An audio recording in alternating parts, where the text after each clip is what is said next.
नमस्कार प्यारा विद्यार्थी भाइ बहिनीहरू, यहाँहरू समक्ष आज पनि म सदा झै आफ्नो शिक्षण सिकाइ क्रियाकलाप लिएर उपस्थित भएको छु। विद्यार्थी भाइ बहिनीहरू, हामी निरन्तर कक्षा 10 को पाठ 2 भरतराज पन्तद्वारा लेखिएको सन्तुष्टि शीर्षकको कवितासँग सम्बन्धित अभ्यासमा रहेका छौँ।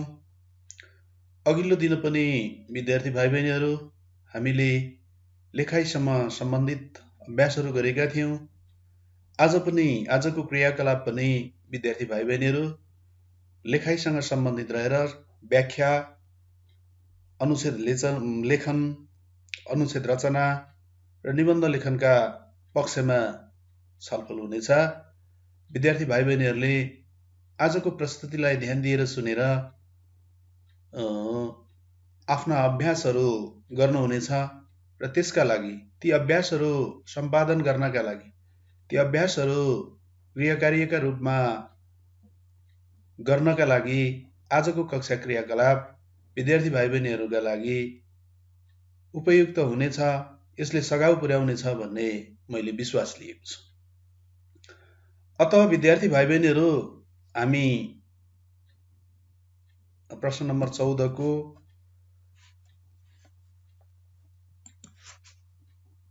व्याख्या खण्डमा व्याख्याको अभ्यास कसरी गर्ने त्यसमा केन्द्रित हुनेछौँ। विद्यार्थी भाइ बहिनीहरू, तपाईहरूले आफ्नो पाठ्यपुस्तक हेर्न सक्नुहुनेछ।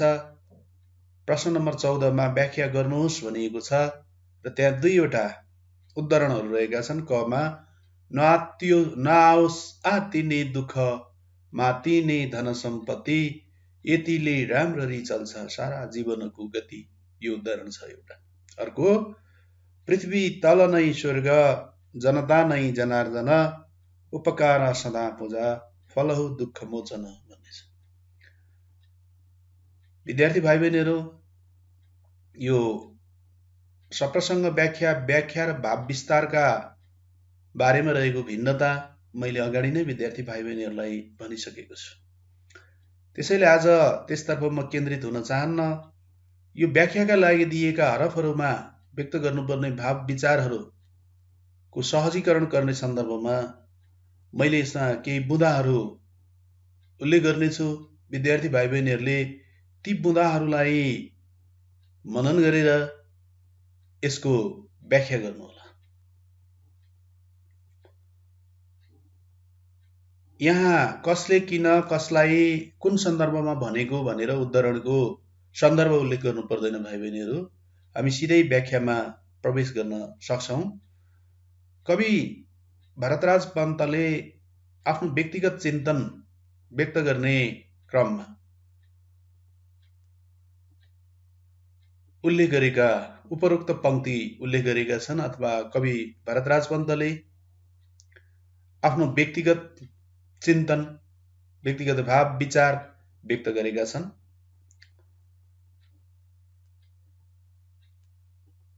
सन्तुष्ट रहन मानिसले धन सम्पत्ति ऐश आराम सुख वैभव प्रतिको मोह त्याग गर्नुपर्ने आशय व्यक्त भएको छ, भाव व्यक्त भएको छ। भाइ बहिनीहरू, धन सम्पत्तिले मानिसलाई लोभी, स्वार्थी, ईर्ष्यालु बनाउँछ, अभिमान बढाउँछ, अहङ्कार बढाउँछ र त्यसैले धन सम्पत्तिको लालसा राख्न नहुने उनी कविले भनेका छन्। नआओस् आतिने दुःख मातिने धन सम्पत्ति। मातिने धन सम्पत्ति भन्नुको अर्थ धन सम्पत्तिले मानिसलाई लोभी, स्वार्थी, अहङ्कारी, अभिमानी, ईर्ष्यालु बनाउँछ। अरूभन्दा आफू फरक हुँ, अरूले आफूलाई सधैँ सम्मान गर्नुपर्छ, आफ्नो कुरा सुन्नुपर्छ भन्ने अहम चिन्तन विकास गराउँछ। त्यसैले कविले यो मातिने धन सम्पत्ति नआओस् भन्न चाहना व्यक्त गरेका छन् भने दुःखले मानिसलाई कहल्याउँछ, दुःख आइपर्दा मानिस आत्तिन्छ, यो स्वाभाविकै हो। चिल्लाउँछ, कराउँछ, रुन्छ, दुःखको पुकारा गर्दछ। दुःखी मानिसहरू जीवनप्रति नै निराश बनाउँछन्। र यदा कदा त मानिसले धेरै दुःख जति गर्दा पनि चाहिँ आफ्नो दुःख हटाउन नसकिसकेपछि देहत्यागको बाटो रोज्दछन्, आत्महत्याको बाटो रोज्दछन्। यस्ता घटनाहरू हामीले समाचारका माध्यम साधनहरूमा नै सुनेका छौँ। कतिपय आमाहरूले आफ्नो बच्चालाई विष सेवन गराएर नदीमा फालेर आफू पनि आत्महत्याको बाटो रोजेको, आफू पनि नदीहरूमा हेलिएको, विष सेवन गरेको घटनाहरू हामीले सुन्ने गरेका छौँ, पढ्ने गरेका छौँ। कारण त्यही हो, विद्यार्थी भाइ बहिनीहरू, दुःख पर्दा मानिस आत्तिने गर्दछ। त्यसैले कवि यस्तो विचार व्यक्त गर्दछन्, मानिसलाई आतेश लाग्ने, निश्वास लाग्ने, मानिस आत्तिने, छटपटाउने किसिमको दुःख पनि मानव जीवनमा आइ नपरोस्। यति भयो भने हाम्रो जीवन सामान्य ढङ्गले चल्छ। मातिने धन सम्पत्तिको ओहिरो नहोस्, जसले ईर्ष्यालु र अहङ्कारी नबनाओस्, अनि मानव जीवनप्रति नै निराश बन्ने दुःख पनि नआओस्। यस्तो अवस्थामा मानव जीवनको गति सामान्य ढङ्गले चल्न सक्छ भन्ने भाव व्यक्त भएको छ भनेर विद्यार्थी भाइ बहिनीहरूले लेख्नुहोला। प्यारा विद्यार्थी भाइ बहिनीहरू, दुःखी मानिसले अरूको दयामा बाँच्नुपर्छ, मायामा बाँच्नुपर्छ, आश्रयमा बाँच्नुपर्छ। दुःखी मानिसहरूलाई हामीले आफ्नै गाउँघरमा पनि देखेका छौँ। धेरै दलनहरू, अपहेलनाहरू, घृणाहरू, गाली गलौजहरू व्यक्त गरिएको भाव हामी सुन्छौँ। त्यसैले दुःखीहरू हेलाका पात्र बनेका छन्। त्यसैले आत्तिने दुःख नआओस्। त्यसो भयो भने हामी सामान्य ढङ्गले मानिसको जीवन चल्दछ, जीवनको गति चल्दछ भन्ने विचार व्यक्त भएको छ। यसरी यी विचारलाई विद्यार्थी भाइ बहिनीहरूले व्याख्याका रूपमा गर्नुहोला। विद्यार्थी भाइ बहिनीहरू, खमा जाउँ। पृथ्वी तल नै स्वर्ग, जनता नै जनार्दन, उपकार सदा पूजा, फल हो दुःख मोचन। विद्यार्थी भाइ बहिनीहरू, यो नम्बर खमा, यसमा पनि सामान्यतया हामी सप्रसङ्ग व्याख्या, भाव विस्तार वा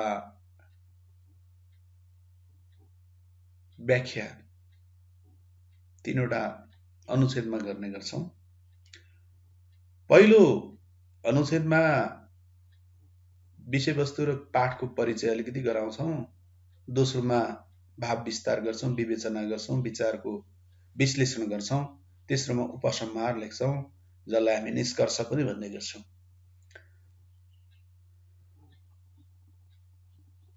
भरतराज पन्तले सन्तुष्टि शीर्षकको कवितामा मानिस सन्तुष्ट रहन पालना गर्नुपर्ने उपायहरू, नियमहरू, सन्तुष्ट रहन अवलम्बन गर्नुपर्ने पक्षहरू उजागर गरेका छन्। यो कुरा समेट्नु होला। अब दोस्रो अनुच्छेदमा जाँदा विद्यार्थी भाइ बहिनीहरू, जसलाई चाहिँ हामी व्याख्या खण्ड भन्छौँ, विश्लेषण खण्ड भन्छौँ, विवेचना भन्छौँ, हैन, पृथ्वी भन्दा दोस्रो स्वर्ग नभएको खुलासा गरेका छन्। मानिस सुख प्राप्त गर्न चाहन्छन्, स्वर्ग प्राप्त गर्न चाहन्छन्। सुखको दोस्रो नाम नै स्वर्ग हो विद्यार्थी भाइ बहिनीहरू। र सबै मानिसले, जुनसुकै जात, धर्म, वर्ण, समुदायका मानिसहरूले मृत्युपछि स्वर्ग चाहन्छन्। तर कविका विचारमा पृथ्वी नै वास्तविक स्वर्ग हो। पृथ्वीभन्दा दोस्रो ठुलो स्वर्ग छैन। यसै गरी कविका विचारमा पृथ्वीमा बसोबास गर्ने, यो विशाल ब्रह्माण्ड, यो विशाल पृथ्वीमा बसोबास गर्ने सबै मानिसहरू नै देवता हो। हरेक मानिसले आफ्नो जाति, उत्पत्ति, संस्कृति, धर्म अनुसार देवी देवताको पूजा अर्चना गर्ने गर्दछन्। र ती देवी देवताका पूजा अर्चनाको आशय रहेको हुन्छ विद्यार्थी भाइ बहिनीहरू, यो सांसारिक जीवनबाट मुक्त पाइयोस्, मुक्त हुन पाइयोस्, सुख पाइयोस्, ऐश्वर्य आर्जन होस्, स्वर्ग पाइयोस्, स्वर्गको ढोका खुलोस्। कविका विचारमा पृथ्वी नै सबैभन्दा ठुलो स्वर्ग हो, जनता नै स्वर्गमा बसोबास गर्ने देवता हुन्। त्यसैले तपाईँ स्वर्गको चाहना गर्नुहुन्छ, भगवत प्राप्तिको चाहना गर्नुहुन्छ, भगवान प्राप्तिको चाहना गर्नुहुन्छ, भगवानलाई खुसी बनाउन चाहनुहुन्छ, भगवानको आशीर्वाद आफ्नो शिरमा थाप्न चाहनुहुन्छ भने मानव सेवा गर्नुहोस्। मानव सेवा गर्नुहोस्। अप्ठ्यारोमा परेका, दुःखमा परेका, कष्टमा परेका मान्छेहरूलाई उनीहरूको दुःखपूर्ण अवस्थाबाट, कष्टप्रद अवस्थाबाट उन्मुक्ति दिलाउन प्रयत्न गर्नुहोस्। त्यसबाट नै विद्यार्थी भाइ बहिनीहरूले सबैभन्दा ठुलो धर्म आर्जन गर्न सक्नुहुन्छ, फल प्राप्ति गर्न सक्नुहुन्छ। दुःखी मानिसका अनुहारमा सुखको र खुसीको, सन्तुष्टिको भाव सम्प्रेषण गराउनुहोस्। भोकोलाई खान दिनुहोस्, रोगीलाई औषधि गराउनुहोस्, अशक्तलाई सहयोग गर्नुहोस्, अभावमा बाँचेकाहरूलाई उनीहरूको समस्या समाधानमा सहयोग गर्नुहोस्। त्यहाँबाट तपाईँले त्यो यसरी गर्ने मानव सेवा तपाईँले ईश्वर प्राप्तिका लागि गरिने जप, ध्यान, पूजा पाठ, आराधना, अर्चनाहरू यी सबैभन्दा उच्च हुन्छन्। र यसरी परोपकारका माध्यमबाट, मानवीय सहयोगका माध्यमबाट दुखीहरूलाई उनीहरूको कष्टप्रद अवस्थाबाट उन्मुक्ति दिलाउन सक्नुभयो, मोचन गराउन सक्नुभयो भने तपाईँले परम आनन्द र सुख प्राप्त गर्न सक्नुहुन्छ। अतः स्वर्ग प्राप्तिको चाहना राख्ने हरेक मानिसले जन्मभूमिप्रति श्रद्धा र सम्मानको भाव राख्नुपर्ने र मानव सेवाबाट परम आनन्द र स्वर्गीय सुख प्राप्त गर्ने भाव वा विचार व्यक्त भएको छ। यसरी यी बुँदाहरूमा केन्द्रित रहेर विद्यार्थी भाइ बहिनीहरूले यस उद्धरणको व्याख्या गर्नुहोला। विद्यार्थी भाइ बहिनीहरू, यो अडियो लाइभ मार्फत मैले विद्यार्थी भाइ बहिनीहरूलाई भाव विस्तारका लागि सहजीकरणको प्रयत्न गरेको छु। विद्यार्थी भाइ बहिनीहरू, अलग अलग शिक्षक मित्रहरूले कक्षामा सहजीकरण गर्नुभएको छ, त्यसबाट निर्देशित हुनुहुन्छ। सोही अनुसार विषयवस्तुलाई समेटेर व्याख्या विवेचना गर्नुहोला। लेख्न अल्छी गरियो भने विद्यार्थी भाइ बहिनीहरू, भोलिको हाम्रो सिकाइ अनि हामीले भोलि प्राप्त गर्ने प्रतिफल अर्थात् हामीले हासिल गर्ने उपलब्धि कमजोर हुन्छ। त्यसैले सुनेर मात्रै होइन, यसलाई लेखेर आफ्नो लिखित अभिव्यक्ति क्षमतालाई पनि पुष्ट बनाउन म आग्रह गर्न चाहन्छु। अब विद्यार्थी भाइ बहिनीहरू, हामी आउनुहोस् 15 नम्बरमा एउटा अनुच्छेद रचना गर्न भनेको छ। यहाँ एउटा मात्रै अनुच्छेद रचना गर्नुहोस् भनिएको छ। यो अलि लगभग 8 देखि 10 मिनट लगाएर विद्यार्थी भाइ बहिनीहरूले गर्नुहोला। विद्यार्थी भाइ बहिनीहरू, हामीलाई शीर्षक दिएको छ लैङ्गिक समानता। अनुच्छेद रचना गर्दाखेरि दिएको शीर्षकसँग केन्द्रित रहेर एउटा अनुच्छेद रचना गर्नुपर्छ। विद्यार्थी भाइ बहिनीहरू, अनुच्छेद भन्नाले 2 वाक्य, 4 वाक्य, 10 वाक्य, जति वाक्य पनि हुन सक्छ। भाइ बहिनीहरूले, म कक्षा 10 मा पढिरहेको छु, मेरो अनुच्छेद 4-5 कक्षाको विद्यार्थी भाइ बहिनीहरूको जस्तै 5-7 वाक्यको मात्रै नहोस् भन्ने चेतना चाहिँ राख्नुपर्छ। अब म विद्यार्थी भाइ बहिनीहरू, यो शीर्षकसँग, यो अनुच्छेदसँग समेट्नुपर्ने विषयवस्तुमा विद्यार्थी भाइ बहिनीहरूलाई सहजीकरण गर्न गइरहेको छु। र सबैभन्दा पहिला शीर्षकलाई चिनाऊँ, शीर्षकलाई परिचित गराऊँ। विद्यार्थी भाइ बहिनीहरू, लैङ्गिक समानता हाम्रो शीर्षक रहेको छ।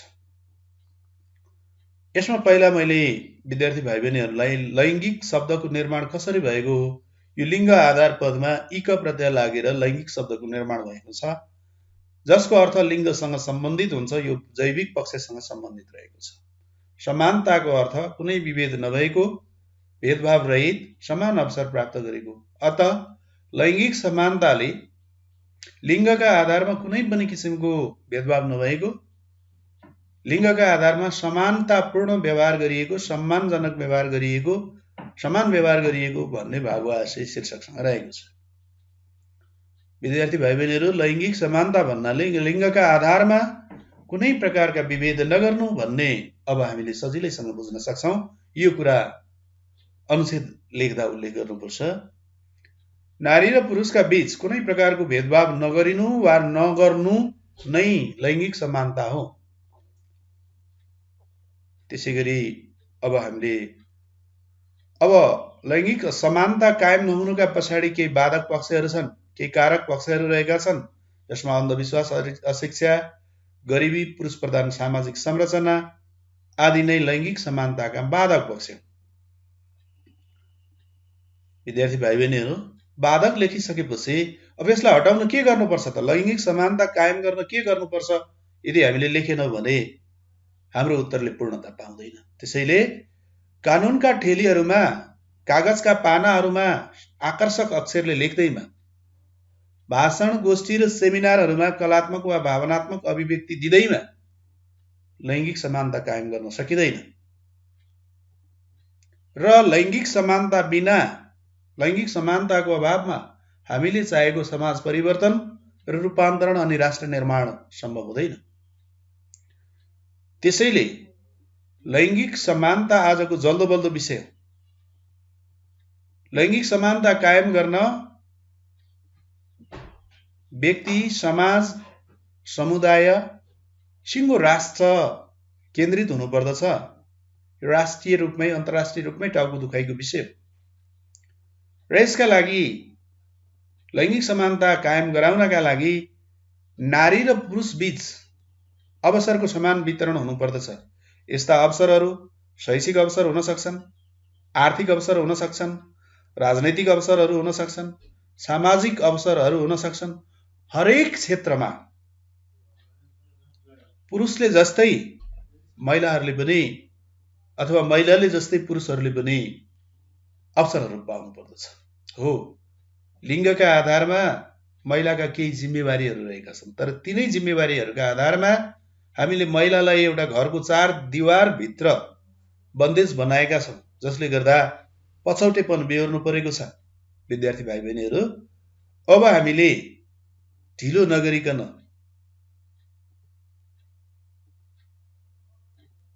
आजबाट नै लैङ्गिक समानताको पक्षमा वकालत गर्न थाल्नु पर्दछ। र एक थुकी सुकी 100 थुकी नदी भने चाहिँ सिङ्गो समाज र राज्य लाग्ने हो भने लैङ्गिक समानता कायम गर्न सकिन्छ र हामीले चाहेको समाज रूपान्तरण र परिवर्तन बनाउन सक्छौँ भनेर यसको अनुच्छेद लेख्नु होला विद्यार्थी भाइ बहिनीहरू। यसै गरी विद्यार्थी भाइ बहिनीहरू, अर्को अभ्यास रहेको छ नम्बर 16 मा। यहाँ मेरा सपनाहरू भन्ने शीर्षकमा सर्वप्रथम बुँदा टिप्पण गर्नुहोस् र ती बुँदाहरूलाई निबन्धका रूपमा लेख्नुहोस् भन्ने अभ्यास। विद्यार्थी भाइ बहिनीहरू, यो निबन्ध लेख्नुभन्दा अगाडि यहाँहरूले पक्कै पनि कक्षा 10 मा पढ्दै हुनुहुन्छ। कक्षा 6 देखि नै मझौला आकारका निबन्धहरू लेख्ने अभ्यास गर्नुभयो। 7, 8, 9 हुँदै प्रत्येक 9 कक्षामा पनि 3 वटा त्रैमासिक परीक्षाहरूमा र 9 कक्षाका कक्षाहरूमा पनि निबन्ध लेखनको प्रयत्न गर्नुभयो, अभ्यास गर्नुभयो। तैपनि म अलिकति विद्यार्थी भाइ बहिनीहरूलाई निबन्धका बारेमा छोटकरीमा परिचय र निबन्धमा हुने, निबन्धको आकार र आयामका विषयमा केही कुरा चर्चा गर्छु। निबन्ध बन्ध आधार पदमा नि उपसर्ग राखेर बनेको शब्द हो, जसको अर्थ राम्रोसँग बाँधिएको वा समेटिएको, विषयवस्तुको सबै पक्षको समेटिएको, लेखकको विचार कुनै विषयवस्तुमा केन्द्रित भई सरल अभिव्यक्ति भएको गद्य रचना निबन्ध हो। विद्यार्थी भाइ बहिनीहरू, यसमा कुनै विषय दिएको शीर्षकमा केन्द्रित रहेर लेखकले आफ्ना निजी विचारहरू वस्तुपरक तथ्यपरक ढङ्गले प्रस्तुत गर्दछ।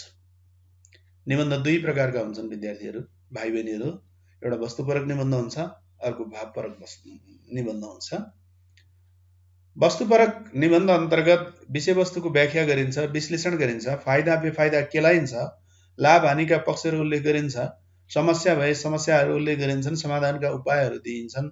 यो वस्तु प्रधान हुन्छ, वस्तुमा केन्द्रित रहेको हुन्छ भने भाव प्रधान निबन्धहरू, भावपरक निबन्धहरू चाहिँ भावनाको सागरमा डुबेर कल्पनाको संसारमा रमाउँदै काव्यात्मक वा गद्यात्मक भाषाको प्रयोग गरेर शब्दको चयनमा पनि सौन्दर्यपरक शब्दहरू, अलङ्कारयुक्त शब्दहरूको प्रयोग गरेर लेखिने निबन्ध भावपरक निबन्ध हुन्, जसलाई निजात्मक निबन्ध पनि भन्ने गरिन्छ। विद्यार्थी भाइ बहिनीहरूले यो कुरा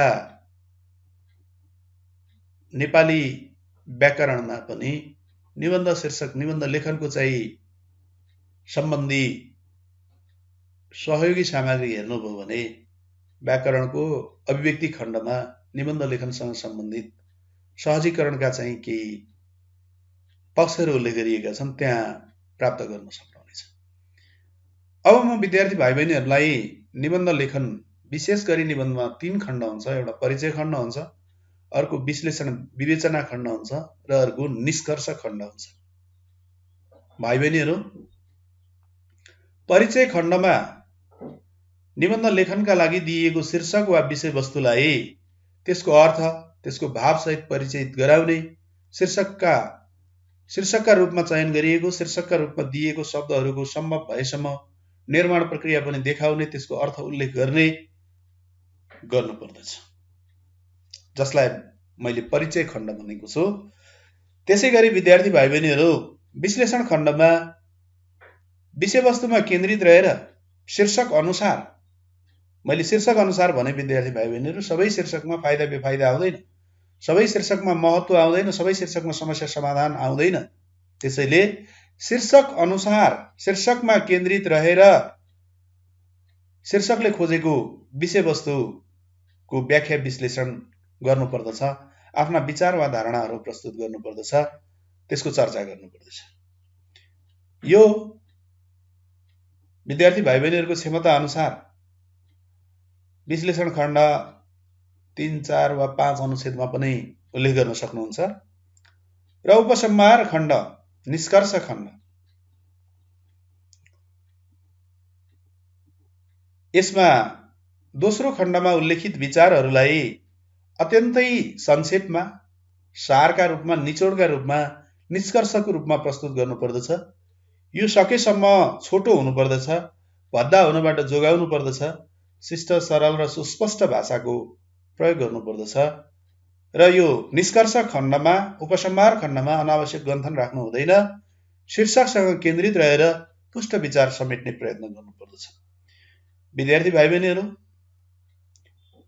यो निबन्धलाई सिङ्गो मानवको आकृतिसँग जोडेर हेर्न हुन म आग्रह गर्न चाहन्छु।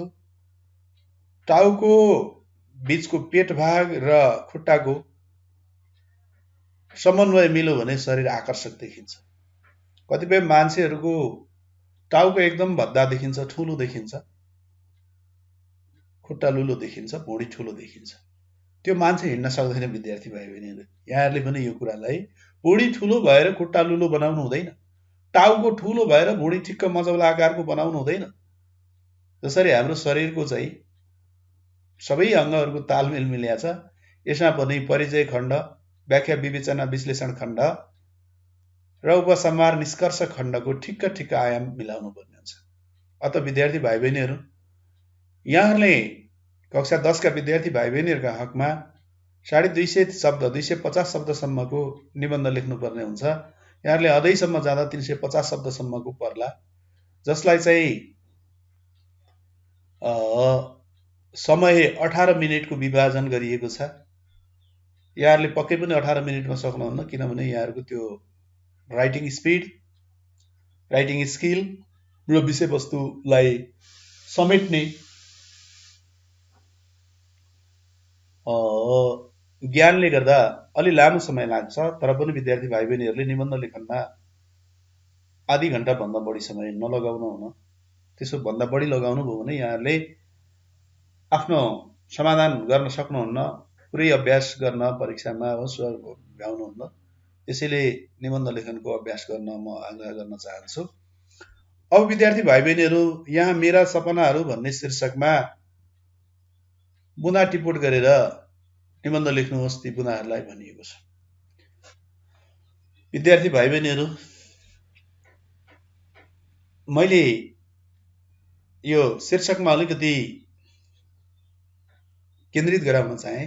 सपना शब्द आफैमा यो नाम शब्द हो, जुन चाहिँ संस्कृतबाट स्वप्न शब्दबाट नेपालीमा सपना बनेको हो। यो तद्भव शब्द हो जसको अर्थ भविष्यप्रतिको मिठो वा सुन्दर कल्पना, लक्ष्य, उद्देश्य वा गन्तव्य आदिलाई पर्यायवाची शब्दका रूपमा लिन सकिन्छ, अथवा राति निदाएको समयमा देखिने क्रियाकलाप वा गतिविधिलाई पनि हामी सपना भन्ने गर्छौँ।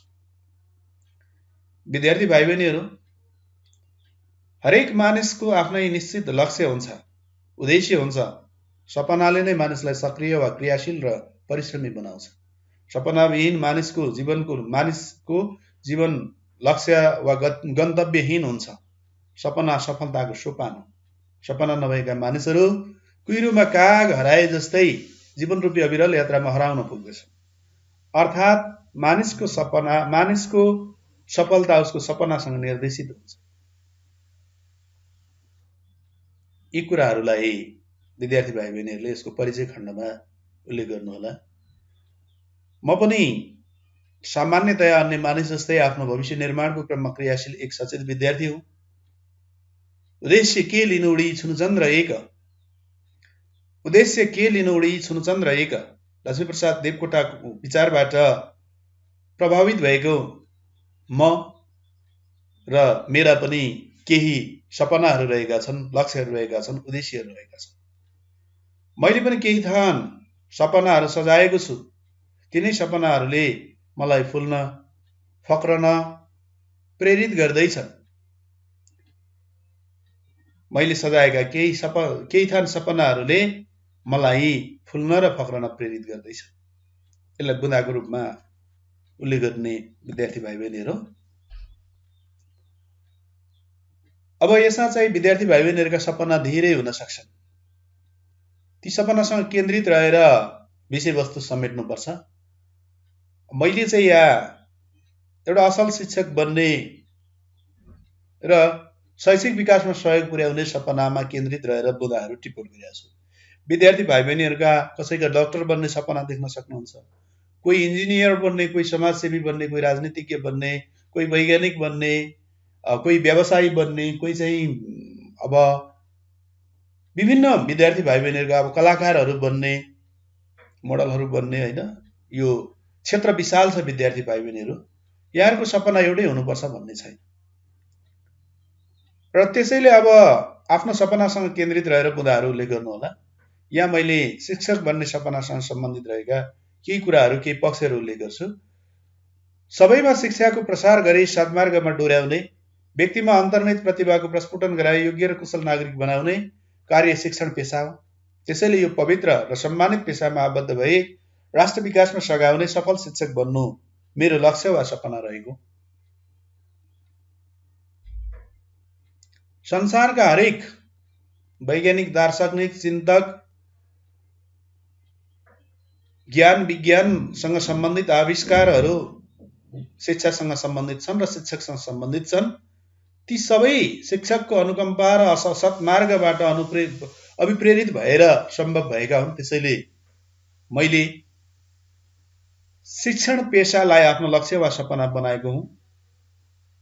विद्यार्थी भाइ बहिनीहरू, बुँदाकै रूपमा सपना बुन्दैमा वा देख्दैमा साकार नहुने, त्यसलाई विपना बनाउन मेहनत, लगाव, परिश्रम, दृढता, उच्च मनोबल, आत्मविश्वास, लगनशीलता जस्ता कुराहरू आवश्यक पर्ने। म पनि मेरो सपना साकार गर्न शिक्षाशास्त्र संकायमा स्नातकोत्तर तहसम्मको अध्ययन गर्नेछु। शिक्षा सेवा आयोग मार्फत शिक्षण सेवामा प्रवेश गर्नेछु। विषयवस्तुको आवश्यक तयारी सहित उपस्थिति हुने, बाल मैत्री शिक्षण गर्ने, अभिभावक तथा शिक्षक विद्यार्थीसँग सुमधुर सम्बन्ध विस्तार गर्ने, बालबालिकाको बानी तथा व्यवहार निर्माणमा सहयोग गर्ने, अनुशासन निर्माणमा केन्द्रित रहने, विद्यालय व्यवस्थापन समितिलाई सहयोग गर्ने, समुदायको विश्वास र आस्था विद्यालयप्रति जगाउन केन्द्रित हुने जस्ता कुराहरू यहाँ राख्नुपर्दछ विद्यार्थी भाइ बहिनीहरू। यो एउटा शिक्षक बनेर के गर्छु, शिक्षामा कसरी सुधार गर्छु भन्नेसँग सम्बन्धित रहन्छ। यसै गरी विद्यार्थी भाइ बहिनीहरू कलाकार बन्ने राख्नुहोला, त्यसका स्टेपहरू फरक छन्। एउटा राम्रो चाहिँ नि खेलाडी, खेल विज्ञानका पनि विभिन्न क्षेत्रहरू छन्, भलिबलदेखि लिएर फुटबलसम्म, क्रिकेटसम्म रहेका छन्, अन्य पनि विधाहरू छन्। ती विधाका प्रत्येक स्टेपहरूलाई पालना गरेर सपना देख्दैमा साकार हुँदैन। त्यसका लागि गर्नुपर्ने प्रारम्भिकदेखि मेहनतका कुराहरू उल्लेख गर्नुहोला, गर्छु भनेर प्रतिबद्धता गर्नुहोला, र त्यसपछि पनि सफलता प्राप्त भएपछिका कुराहरू पनि लेख्नुहोला। यो बुँदा टिपोटमा चाहिँ समावेश गर्नुहोला। र ती बुँदा टिपिसकेपछि विद्यार्थी भाइ बहिनीहरूले अघि मैले भने जस्तै परिचय, व्याख्या विवेचना खण्ड र निष्कर्ष उपसंहार खण्ड गरेर निबन्धलाई आकार दिनुहोला, आयाम दिनुहोला विद्यार्थी भाइ बहिनीहरू। यो सहजीकरणले विद्यार्थी भाइ बहिनीहरूलाई पक्कै मेरा सपनाहरू शीर्षकमा केन्द्रित रहेर निबन्ध लेख्न पक्कै सहयोग पुग्नु पर्दछ। त्यसैले विद्यार्थी भाइ बहिनीहरूले आफ्नो सपना सजाउँदा, सपनाको विषयवस्तु छान्दा धेरै गहन विषयवस्तु नछान्नु होला। विद्यार्थी भाइ बहिनीहरू लेख्दैमा केही हुँदैन। डाक्टर बन्छु भन्न पाइन्छ, व्यवहारमा डाक्टर बन्न धेरै मेहनत गर्नुपर्दछ। इन्जिनियर बन्छु, पाइलट बन्छु, अथवा चाहिँ के गर्छु त्यो गर्छु, व्यवहारिक त्यसका प्रक्रियाहरू छ। त्यसैले यसमा चाहिँ विद्यार्थी भाइ बहिनीहरूले निबन्ध लेख्दा ती सपना साकार पार्न गर्ने प्रयत्नहरू पनि उल्लेख गर्नुपर्ने हुन्छ। र त्यसको प्रतिफल के आउँछ, तपाईको सपना साकार भएपछि प्राप्त हुने प्रतिफल के हो, यो पनि उल्लेख गर्नुपर्छ विद्यार्थी भाइ बहिनीहरू। र यसरी निबन्धलाई समेट्नु होला। मैले त बुँदागत रूपमा कसरी चाहिँ निबन्ध लेख्न सकिन्छ भन्ने सहजीकरण मात्रै, सहजीकरणको प्रयत्न गरे। यो प्रयास, यो प्रयत्न नै आफैमा पूर्ण हुँदैन। यसमा विद्यार्थी भाइ बहिनीहरूले यो प्राप्त भएको गुरु मन्त्र, यो चाहिँ गेडोलाई, यो विषयवस्तुलाई अलिकति विषयवस्तुमा सहजीकरण गरेको छु, यसका आधारमा विद्यार्थी भाइ बहिनीहरूले आफ्ना खुड्किलाहरू, आफ्ना पाइलाहरू, आफ्नो चाहिँ सिकाइ क्षमतालाई बढाउँदै लानुपर्नेछ। अब धन्यवाद विद्यार्थी भाइ बहिनीहरू। यहाँले यो मेरा सपनाहरू शीर्षकको निबन्ध विषयमा बुँदा टिपोट गरेर निबन्ध लेख्नु होला। अब हामी पाठमा उल्लेख भएको 17 नम्बरको लेखाइसँग सम्बन्धित 17 नम्बरको अभ्यास गर्छौं। अभ्यासको सहजीकरण म गर्न गइरहेको छ।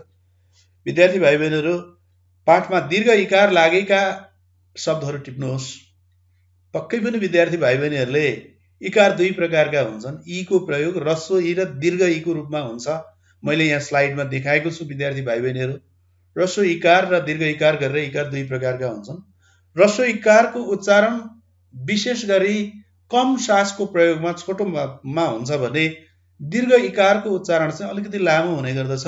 यसले लामो सास लिने गर्दछ। उच्चारणको क्रममा रहेको भिन्नता। विद्यार्थी भाइ बहिनीहरू यहाँ केही पाठमै प्रयोग भएका, कवितामा प्रयोग भएका ह्रस्व इकार प्रयोग भएका र दीर्घ इकार प्रयोग भएका शब्दहरूकै चयन मार्फत, उदाहरण मार्फत मैले विद्यार्थी भाइ बहिनीहरूलाई यो ह्रस्व र दीर्घ इकारका विषयमा केही अलिकति कुराहरू सहजीकरणको प्रयत्न गरेका छु। ह्रस्व इकार प्रयोग भएका शब्दहरू इलमी, इलमीको ईमा ह्रस्व इकार प्रयोग भएको छ। मिजाजको मीमा ह्रस्व इकार प्रयोग भएको छ। सिमाना जमिनमा छ। विद्यार्थी भाइ बहिनीहरू ममा ह्रस्व इकार प्रयोग भएर मी भएको छ। समा ह्रस्व इकार ई प्रयोग भएर सी। त्यसै गरी जमिनको मीमा पनि ह्रस्व इकार प्रयोग भएको छ। विद्यार्थी भाइ बहिनीहरू त्यसरी हेर्नु होला यहाँहरूले। अनि इलमी आफैमा ई चाहिँ ह्रस्व ई प्रयोग भएको छ। यसरी ह्रस्व इकार प्रयोग भएका शब्दहरू रहेका छन्।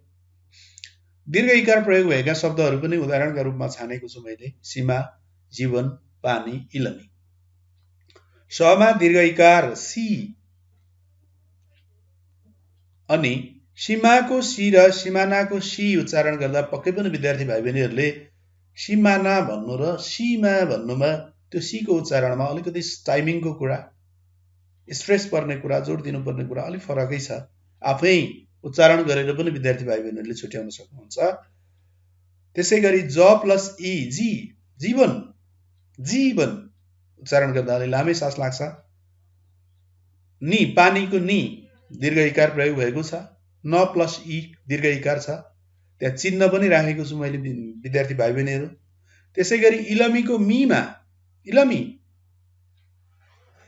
त्यहाँ विद्यार्थी भाइ बहिनीहरूले पक्कै पनि उच्चारणमा दीर्घ इकार महसुस गर्नुभयो। म प्लस इ भएर मी भएको छ। यसै गरी प्यारा विद्यार्थी भाइ बहिनीहरू, पाठमा दिएका यो हाम्रो चाहिँ प्रश्नले के मागेको छ भने दीर्घ इकार लागेर बनेका शब्दहरू टिप्नुहोस् भनेको छ। पाठमा धेरै यस्ता शब्दहरू छन् जो चाहिँ दीर्घ इकारबाट निर्मित भएका शब्दहरू छन्। तिनलाई पहिचान गरेर यहाँहरूले आफ्नो अभ्यास पुस्तिकामा उल्लेख गर्नुहोला। उल्लेख गर्दा पक्कै पनि विद्यार्थी भाइ बहिनीहरूका ती शब्दहरू मध्ये अघि मैले भनेका इलमी, पानी, जीवन, सीमा लगायतका शब्दहरू, स्वावलम्बी, समेटी, छली लगायतका शब्दहरू, नखाई आदि शब्दहरू अवश्य पर्नेछन्। विद्यार्थी भाइ बहिनीहरूलाई आजको यो महत्त्वपूर्ण छलफलले विद्यार्थी भाइ बहिनीहरूलाई लेखाइका अभ्यासहरू, व्याख्या, अनुच्छेद रचना र निबन्ध रचनाका लागि केही सहयोग पुर्याउन सकियो भन्ने मैले विश्वास लिएको छु। विद्यार्थी भाइ बहिनीहरू, म विश्वस्त छु यहाँहरूले आजको सहजीकरणको कक्षा सुनिसकेपछि, यसलाई ध्यान दिएर सुनिसकेपछि गृह कार्य गर्न प्रयत्न गर्नुहुनेछ र आवश्यक गृह कार्य सहित आफ्ना शिक्षकहरू बीच उपस्थित हुनुहुनेछ भन्ने विश्वास लिएको छु। विद्यार्थी भाइ बहिनीहरू, आजको यो सिकाइ क्रियाकलाप अथवा कक्षा कार्यकलाप, सिकाइ सहजीकरण क्रियाकलापलाई मैले आफ्नो फेसबुक मार्फत आफ्नो पोस्टमा अनि म अध्ययनरत विद्यालय आजाद माध्यमिक विद्यालयको फेसबुक पेजमा र पाँचखाल